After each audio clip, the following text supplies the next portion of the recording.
It's beer o'clock on Real Ale Craft Beer. Today we're going to be taking a look at a beer from Frydenlund Bryggeri. It's owned by Ringnes. Ringnes is quite a big beer brewing company here in Norway, but this is one of their brands. And this is their Juicy IPA. It's 4.6% ABV in a 500 milliliter can. So I went into a local Spar. I bought the mango IPA, and then I spoke to the guy on the counter, and I said, look, he was stacking the shelf really, and I said to him, look, I'm buying this mango IPA by Hansa.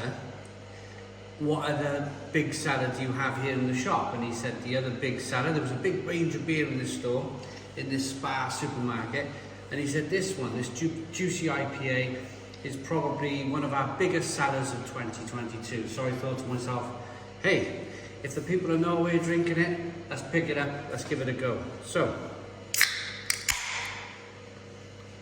a little bit of smoke on the can opening, beer in the glass. Oh, it smells really juicy, but really grapefruity, like actual grapefruit concentrate. 2022, and the back half of 2021 was probably the year of the fruit concentrate that made its way into beer. It seems to be everywhere now. Every single country, every single nation, every single beer brewing nation, country, they're all brewing these fruit concentrate IPAs. So we've got a 1 to 2 finger white head, good levels of carbonation. Let's get the aroma.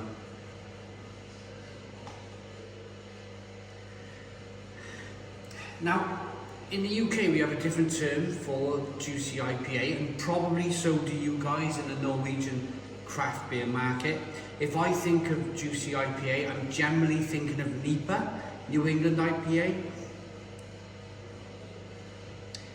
This has a different feel about it. This has a different feel, a different juicy feel.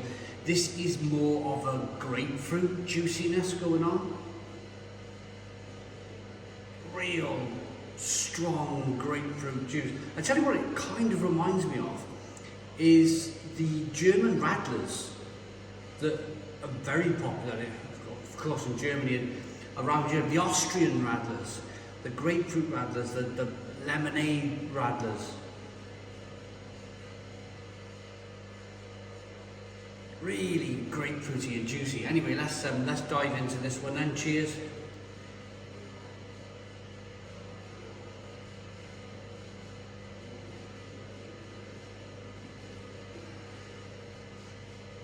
Oh, I actually like that. Fair play.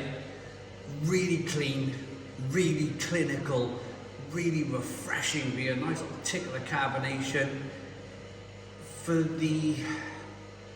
You definitely get that grapefruit coming through. A little bit of passion fruit maybe there. A little bit of bitterness on the back end. A little bit of sweetness to begin with. But so juicy, so refreshing. And the price of this can, the price was about £4. Now if you know Norwegian or Scandinavian beer in general, you'll know that beer is quite expensive here. It's taxed quite heavily here, certainly in Norway, and I know it is in Sweden too. Taxes are very high, and you're very restricted as to what kind of level of beer you can sell in the general supermarkets too. You can only get to 4.7% ABV. So lots of taxes, lots of restrictions on beer. So, I mean, if you want to go to a pub in Norway, you're talking about £18 for a pint of beer. So, £4 for this Juicy IPA by Frydenlund, I think that's how it's pronounced. I think it's pretty decent price. You go to Tesco in the UK, or Morrison's, and you want to buy something 7% ABV in a supermarket, you're paying £4, maybe £5 a can now in a supermarket.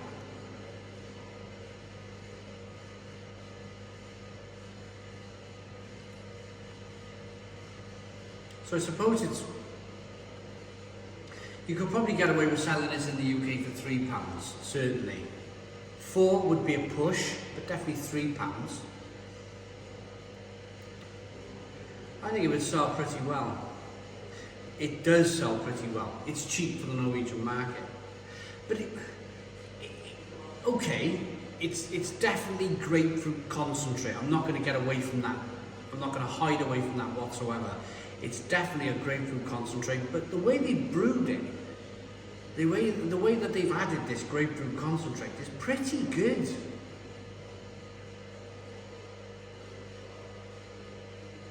It's not cloying, it's not syrupy, it's not like some of these concentrated beers, you're like, wow.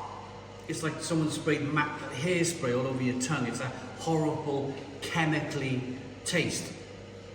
There's none of that here. There's none of that here. It really does taste pretty good for a grapefruit concentrate juicy IPA.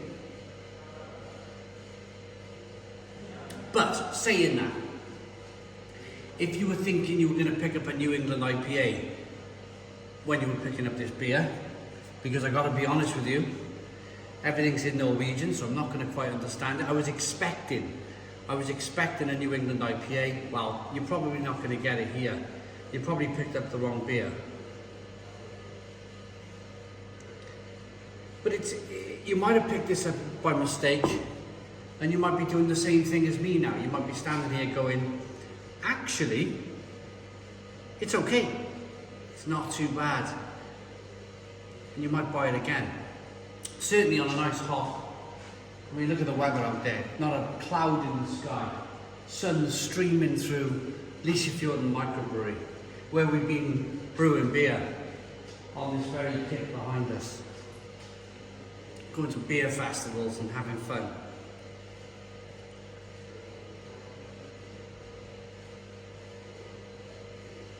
So very quickly then, before I rate it, I mentioned 4.7% in the shops.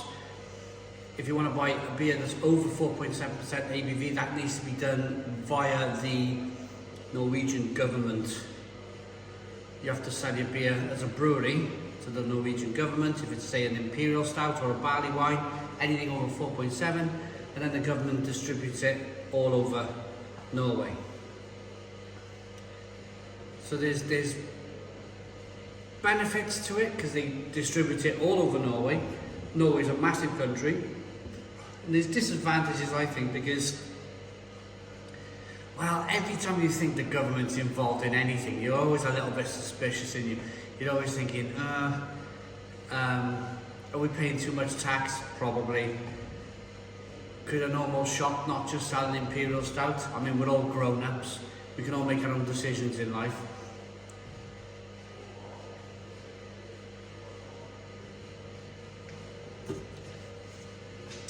But I'm going to rate this.